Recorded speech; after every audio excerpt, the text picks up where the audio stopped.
तापी नदी काठावरील संगमेश्वर महादेव मंदिर परिसरात सुमारे 11,000 दिव्यांची रोषणाई करत माजी मंत्री तथा विद्यमान आमदार डॉक्टर विजयकुमार गावित यांच्या हस्ते संगमेश्वर येथे महाआरती करण्यात आली।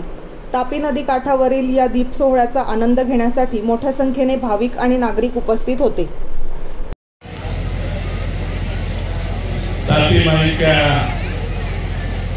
आरतीसाठी आणि दीपोत्सवाच्या निमित्तानं आलेल्या सर्व भाविकांचं वडीलधाऱ्यांचं मी मनापासून स्वागत करतो।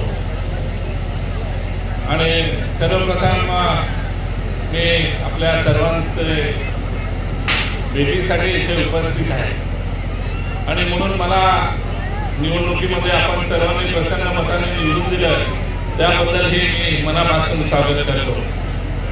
आपली संस्कृती, आपली परंपरा हजारो वर्षापासून तापीच्या किनारी केदारेश्वर मंदिराच्या त्या ठिकाणी पूजा अर्चना आरती मोठ्या प्रमाणामध्ये या ठिकाणी होत होत्या आणि कित्येक वर्षापासून ही परंपरा होती।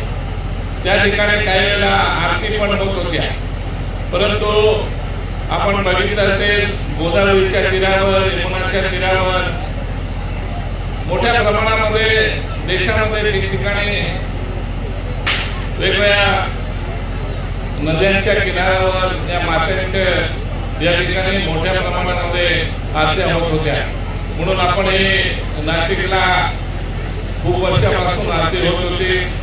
आपण तिथून बरेच भक्त मंडळी आली, त्यांचं मार्गदर्शन केलं, त्यांच्याकडून आपण विविध आरत्या करायच्या, त्या आरत्याचं मार्गदर्शन घेतलं आणि मार्गदर्शन घेतल्यानंतर या ठिकाणी आपण 1.5 ते 2 वर्षापासून तापी माईची आरती या ठिकाणी करतोय। एक नद्यांचं त्या आपण त्यांना माता म्हणतो, त्या मातांच्या रूपाने आपल्याला एक देशभक्ती, एक संस्कृती आणि सर्व हिंदू बांधव एकत्र यायला निश्चितपणानं एक संघटनात्मकच्या दृष्टीने आणि आपली संस्कृती टिकवण्याच्या दृष्टीने आणि हिंदुत्वाचं प्रेम आपल्याला निश्चितपणानं या ठिकाणी आपल्याला करता मिळत आहे, एक संघ होण्यासाठी मिळत आहे आणि म्हणून या आरतीची प्रथा या ठिकाणी सुरू केली।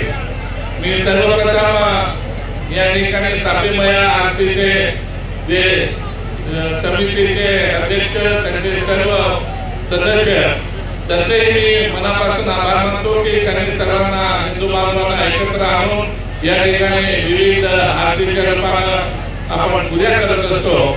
त्याचबरोबर प्रकाशकारांचेही मनापासून मी आभार मानतो की प्रत्येक घरातील माणसाचं या प्रकाशामधून निश्चितपणाने याच्यामध्ये सहभाग असतो आणि एक बंधुत्वाचं प्रेम आणि आपल्या तापी माईबद्दलचं या ठिकाणी आत्मीयता आणि एक श्रद्धा या ठिकाणी आपल्यामध्ये निर्माण झाली आहे।